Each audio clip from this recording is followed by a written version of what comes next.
Hi everybody, good Shabbos.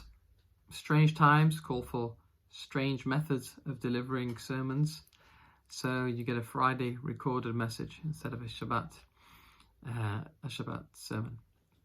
First of all, I do want to make sure that you're all well and keeping safe, especially to the more vulnerable members of the community who are staying at home. As tempting as it is to get out and as annoying as it is to stay at home, you really must try to avoid going out at all costs. Every little interaction you have outside adds to your risk.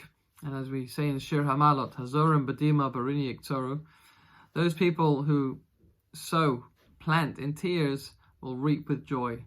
It is difficult at the beginning, it is difficult right now, but please God, hopefully not too long we'll come through this safe and happy and healthy. But it is truly important that we take all the precautions that we can right now. So it is troubled times. These are worrying times. We are worried and for our own health, for the health of our family members, so many other concerns that are going on. And we need support networks. We need to come together. We need people around us to support us. One of the places that people come to is the shul. A shul is a place to connect with each other, connect to God. And especially at a time like this, we'd really want to be praying for all the things that we need at such a challenging time. But these places are taken away from us. So how do we respond? This is difficult. And I want to share with you a story that I've told many times beforehand, but I still think is a great value to share right now. The two Hasidic brothers, Rabbi Zusha and Rabbi Elimelech, were once falsely imprisoned. They were thrown into a small cell with common criminals, very dejected. And it came time for the afternoon prayer, and Rabbi Elimelech gets up there. He's going to pray, as he does every day of his life. And his brother tells him, Elimelech, we mustn't daven now. He says, why? Every day we daven, 3 times a day. And he says, there's a chamber pot, there's a toilet, an open toilet bucket in the room. It's forbidden to pray in such a circumstance. And Elimelech is dejected. This will be the first time that he's missing a prayer. And his brother Zusha says to him, Elimelech, don't be despondent. He says, just like it's a mitzvah to pray, it is also a mitzvah not to pray in such a circumstance. So don't be downhearted. In fact, this is the first time you're having the opportunity to fulfill this mitzvah of not praying. And Elimelech's face becomes alive again. He grabs his brother's arm and they begin dancing around the chamber pot, singing, excited at the fact that they have a new mitzvah to do that they could never do beforehand. The mitzvah of not davening. And the guards heard this kerfuffle, and they come in and say, what's going on? And some of the other inmates say, the Jews are rejoicing about this chamber pot.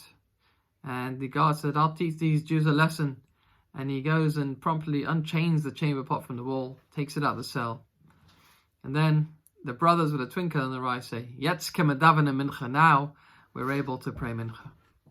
So of course, the loss of the opportunity to be able to daven in a shul is difficult. It's heartbreaking for all of us. But we have a special opportunity now that the shul is closed. And not just the shul in Nottingham, shuls across the world, practically every shul is closed. And Jews this week are faced with a very, very special chance. Rabbi Samson Raphael Hirsch, the tremendous scholar and rabbi in Germany in the 19th century, he once said, if it was up to me, I would close all the synagogues for 100 years. What kind of a statement is that for a rabbi to make? Obviously, it's something very, very deep here. And what he says is like this. He says we need to decentralize Judaism. The problem is that people rely on the shul too much, and they forget that Judaism is essentially a home-based religion.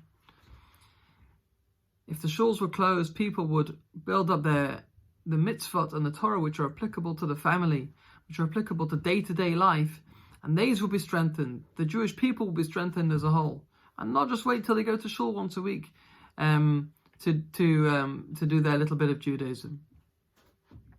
So, of course, the synagogue is important. But the essence of prayer, the essence of connecting to God, and the essence of Judaism is not based in the synagogue at all. It is actually something that we have to do in our own homes. So this Shabbat, millions of Jews around the world, for the first time in history, are all going to be praying at home. And what are they going to be doing? What are they praying about? We need to be aware that God has orchestrated these circumstances, and they are challenging, but they are there to challenge us to really take ownership of our Judaism, to think what Shabbat actually means, to think what prayer means, to think what our connection to God means, because we need to bring Judaism home. So, of course, we're going to pray at home, and we'll read the Torah together at home, individually, but together. And we want to pray from the depths of our hearts that God removes these difficult circumstances, this worldwide devastation. And we need to do our parts as well. We need to commit to wonderful acts of goodness and kindness, of coming together as a community to look after the individuals, the people who unfortunately are unable to leave their homes.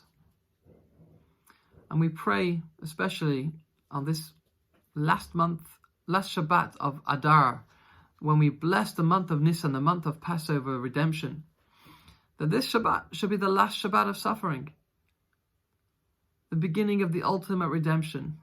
We pray and we ask God that the incredible acts of goodness and kindness that are being performed all around the world, they tip the scales for good.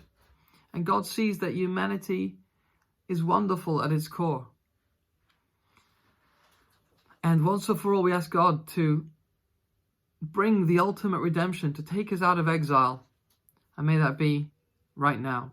And I want to end with what we'll be ending with, the end of the portion this week. We finished the book of Exodus. We read the book of Vayakhel Pekudei. We cannot do it in a synagogue out of a Sefer Torah, but I encourage you all to read along and follow it at home. And as we conclude the book of Exodus, we bless each other. 3 words in Hebrew: Chazak, Chazak, v'nit chazek.